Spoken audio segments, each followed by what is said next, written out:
Hello and welcome to the latest instalment of the Asia Pacific Tennis League. I'm Peter Marcato, he's Dave Bidmeade, as we take you through round one of results across all the different conferences. There were a heap of great matches. Let's start off with the New South Wales ACT Conference.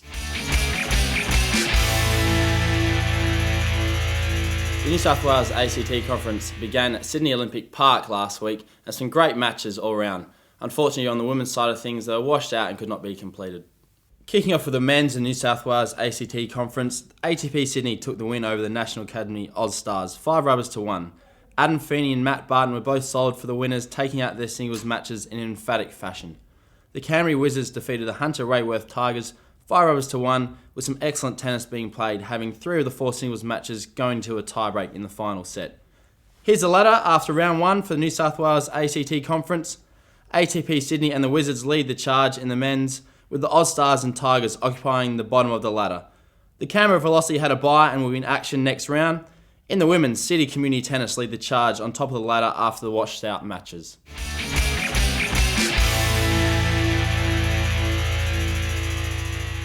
The South Australian Conference got underway with all matches played at Memorial Drive, and there were a heap of interesting results. The Drive demolished the Golden Grove Lions 6-0 in incredible fashion, only dropping 1 set the whole round. In a closer match, the Trinity Titans just got over Glenlee in a double tiebreak situation, which saw a recount back to the games won, the final score being 43-40. The final match of the men's round saw the Broadview Tigers take down Tea Tree Gully 4-2. Moving to the women's round, the Goodwood Saints defeated the Drive 5-1. The Somerton Park Sharks went down to Tea Tree Gully 4-2, and the Golden Grove Lions suffered a huge loss to the Flagstaff Freighters, going down 6-0 and only winning 1 set for the whole night. Moving on to the ladder, the Drive holds top spot after 1 round, with the Broadview Tigers and Trinity Titans in 2nd and 3rd spots respectively.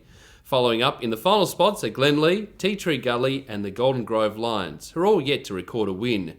The women's ladder looks like this, with the Flagstaff Freighters taking the honours after 1 round, followed by the Saints, Tea Tree Gully, the Sharks, the Drive and the Lions in last spot.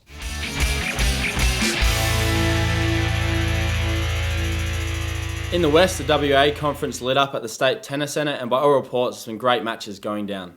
To kick off the WA Conference, the Giants had a big win over the Dalkeith Dolphins, winning 6-0 and only giving up 2 sets. And the Manning Mosquitoes were defeated by the Western Sharks 4-2. In the women's, the BGP Ball Bursters were taken out by the Giants 6-0, with the Giants only giving up 1 set all night. And the Perth Swans snuck by the Midland Mad Dogs in a double tiebreak, with the rubbers and sets all tied up. It eventually went down to games, which was won by the Swans 40-35. Looking at the ladder, the Giants lead the way over the Western Sharks, with the Mosquitoes and the Dolphins filling the bottom of the table. In the women's, the Giants take the honours, followed by the Swans, the Mad Dogs and the Ball Bursters in final spot.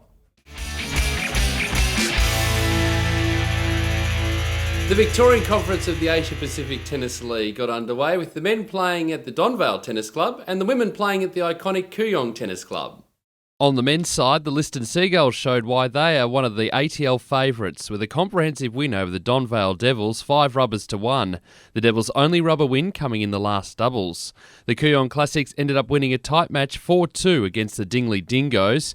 The final men's match of the round was between the Waverley Warriors and the Bundoora Bulls, with the Warriors showing their class, defeating the Bulls 5-1. On the women's side, the young Frankston Firebirds showed they're a team that shouldn't be underestimated, defeating the Belgrave Rangers 5-1. The final match of the Women's League saw the MCC Demons taking on the Kooyong Classics, with the Classics on home turf and seen to be one of the ATL's hot favourites. The Demons putting up a good fight, taking 2 of the singles matches to a 3rd set and 1 of the doubles rubbers to a match tiebreak. However, they struggled to convert these close matches into wins, the Classics defeating the Demons 5-1.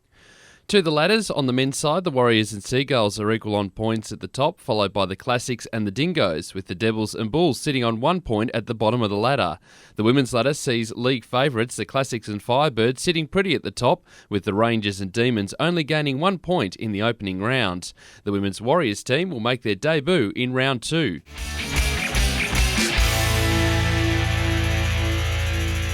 Our feature conference this round will be the Queensland Conference played at the Kawana Tennis Club. And Dave, based on the Sunshine Coast, a beautiful spot to play tennis. Beautiful spot, Pete, and a club with a lot of tradition and some great tennis matches going on over there. Let's take a look at the results and some of the highlights. Shore Park Sharks took down the Toowoomba Tigers 5-1 in the first match of the round. In what was seen as the match of the round between the two Brisbane teams, the Chargers and the Tornadoes, it was emphatically won by the Chargers despite many close matches, 6-0. In the finals men's match, the Bidmeade Blaze took the win over the Sunshine Coast Breakers in an exciting contest that went down to the wire. The match ended at 3 all and was won on a tiebreak with the Blaze winning 7-6 sets. We caught up with one of the Bidmeade Blaze players, Mark Draper, for a short interview. You know, there's been a real buzz around, the tennis community in general about, this first match and just the season in general. So, I was obviously looking forward to coming out and playing. Peter and I are old mates and played a lot together. And I guess given the format, it's one of those things that, anyone can win on a given night. It's just about probably taking the big points and a lot of the short juice points if possible. And fortunately tonight I was able to get a few of those. So, it went my way. But more importantly, the team got home by a narrow margin. And so that's all important. On the women's side of things, the Toowoomba Tigers were taken down by the Shore Park Sharks 5-1. We spoke to one of the Tigers players, Isabel Holland, after the match. I think tennis is a very individual sport, so we never get a chance to play in team environments unless it's Fed Cup and Davis Cup. And I think this is a very rare situation because you have kids that are 13 years old, myself at 20, and then you've got coaches. So you've got all ages and all expertise out there, which makes it fun. In the women's intra-club battle of Tennis Brisbane, this time it was the Tornadoes getting the wood over the Chargers in a tight one, 3-0 with a tiebreak 8-5. The final match of the round saw the Bidmeade Blaze get the points over the Sunshine Coast Breakers 4-2. Let's go to the ladder and check out the standings after one round. In the men's, the Chargers are leading the pack, closely followed by the Sharks and the Blaze. Then the Breakers, the Tigers and the Tornadoes finishing off the ladder. The women's ladder sees the Sharks, the Blaze and the Tornadoes at the top of the leaderboard, with the Chargers, Breakers and Tigers all with a bit of work to do in the coming rounds.